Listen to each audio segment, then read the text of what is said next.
Hiki ni kizazi kipya cha watumishi. Jenerali, ninakuheshimu sana na naheshimu huduma ya ufufuo na uzima. Thank you for coming. Anaitwa nani?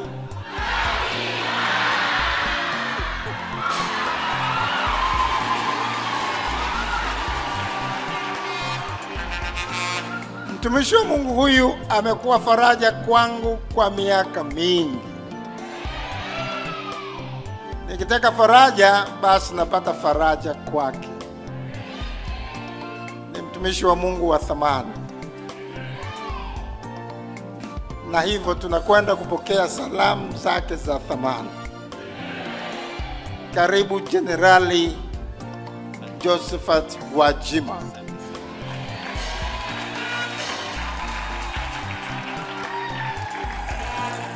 Asanteni sana. Ningependa kuwashukuru watu wote, familia ya Full Gospel Bible Fellowship. Kwa dakika chache tu hizi ni utumie muda wangu vizuri sana. Ninajua mnafahamu kwamba baba yenu Askofu Mkuu Zakaria Kakobe ni mtu wa thamani kwenu kuliko jambo lolote. Najua mnafahamu hilo. Ila nataka niwaongezee mambo kadha wa kadha ambayo yeye askofu hawezi kuyasema yeye mwenyewe, lakini mtu wa aina yangu anaweza kuyasema. Unajua, kwenye karne ya kwanza tulikuwa na Ukatoliki baada ya Mfalme Konstantin kule Ulumi kuwa amempokea Yesu. Lakini kwenye karne hiyo ya 4, lakini baadaye kwenye karne ya 16 wakatokea wengine.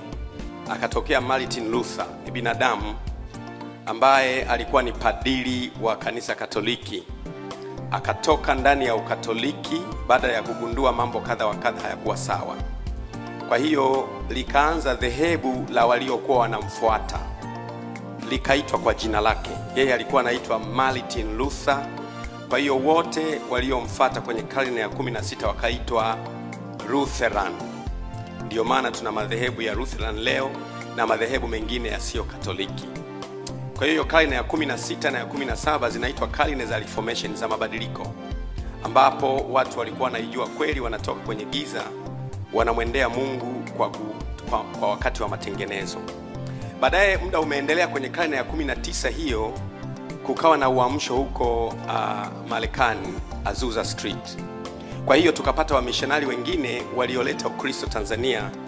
Baadhi yao wakatokea nchi za Scandinavia, Sweden na Norway na Denmark, na wengine wakatokea Marekani. Kwa hiyo tukawa na Ukristo wa aina moja, kwamba kuna madhehebu yaliyoanzia nje yameanzishwa na watu, lakini yakaletwa mpaka hapa kwetu Tanzania au Afrika. Kwa hiyo kukawa na makanisa ambayo muundo wake au modality zake zimeanzia Ulaya, na mengi tamaduni zake, mira yake, ibada zake ni ibada zinazotosheleza matakwa ya watu wa Ulaya. Lakini hapo katikati kulikuwa na askofu mmoja wa kanisa Katoliki anaitwa Mfalme Henry wa 6, ambaye na yeye kwa sababu alitaka kuoa akatoka ndani ya kanisa Katoliki akiwa askofu, akaenda Uingereza akaanza kanisa linaitwa Anglican Church. Anglican kama unavyojua maana yake ni Anglo au kanisa la Waingereza. Nao likaenda namna hiyo, Waingereza wakasambaza makanisa yao kutoka nje ya nchi kule kuja huku kwetu. Kwa hiyo tukawa hapa Tanzania tuna makanisa ya kiroho ambayo asili yake mengine nchi za Scandinavia, ambayo mengine asili yake ni Marekani. Kwa utamaduni huo sasa tukalelewa tukiwa tunajua kwamba hivi ndivyo ilivyo. Lakini hatukujua jambo moja, kwamba uamsho huu wote wa waliotoka Marekani ulianzishwa na mtu mmoja Mwafrika mweusi anaitwa Joseph Semui, na wengine ambao Mungu aliwagusa. Kwa miaka nenda rudi, Mungu huwa hafanyi kazi na organization au taasisi. Mungu huwa anafanya kazi na mtu anakuwa, baadaye anakuwa taasisi. Kwa hiyo Mungu huwa yuko interested zaidi na watu. Kwenye organizations hizi zinafata caliber au zinafata jinsi watu walivyo. Na ndio sababu sasa hapa Tanzania tukawa na madhehebu karibu yote, hebu sema yote, yaliyoanzia Ulaya, yana katiba za Ulaya, yana namna ya kuabudu Ulaya, na waanzilishi wake ni wa Ulaya.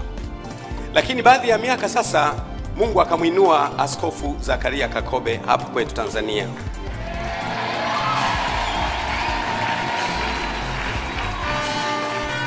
Ilikuwa ni mapema sana ambapo makanisa ya Kipentekoste kulikuwa hakuna mtu mwenye college ya kuguswa na Mungu, kupewa kitu na Mungu kutoka mbinguni na kuanza mwenyewe.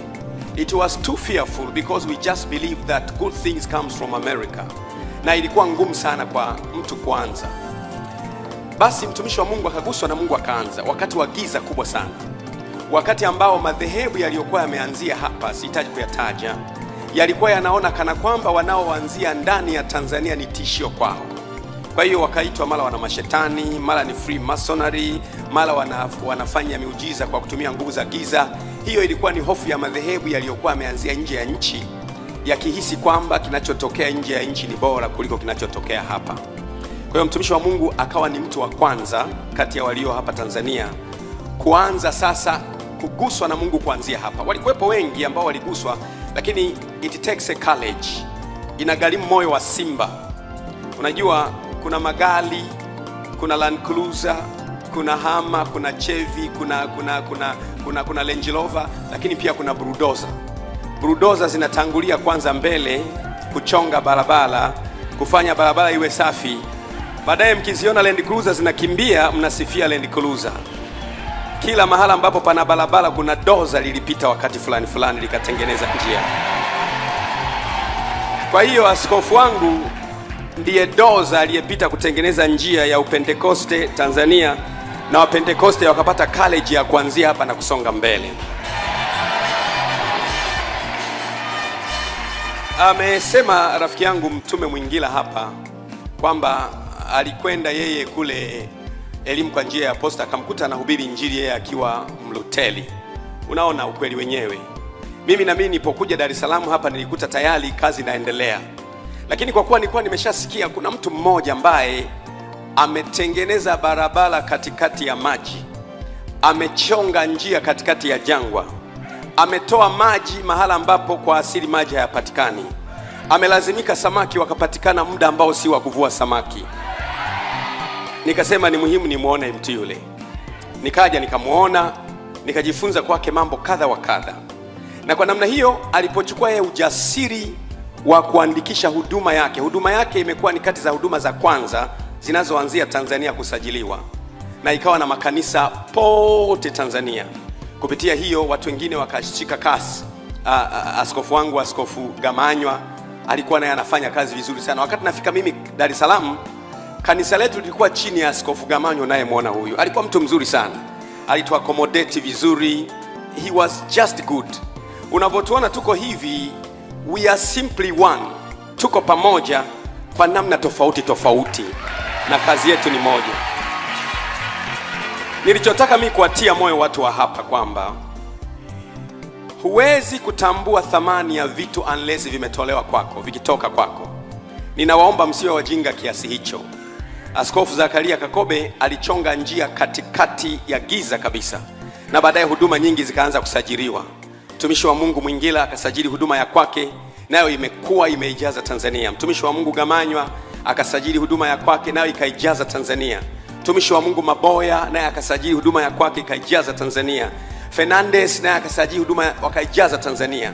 Tukafuata na wengine pia tukasajili huduma zetu tukaijaza Tanzania. Lakini kutoka kwa mtu mmoja aliyeonyesha njia mahala pasipo na njia, kutoka kwa mtu mmoja aliyechonga barabara mahala waliposema haiwezekani kupita.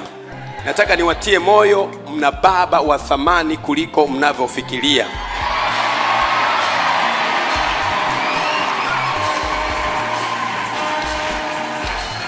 He is not only a father to you as the Full Gospel Bible Fellowship.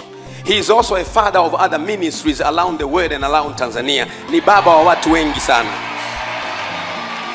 Na ukituona tunakuja hapa, tunakuja kwa ujasiri kabisa kwenye familia ya Full Gospel Bible Fellowship, ambayo mwanzilishi wake amekuwa inspiration ya watu wengine kuanza huduma na kuijaza Tanzania.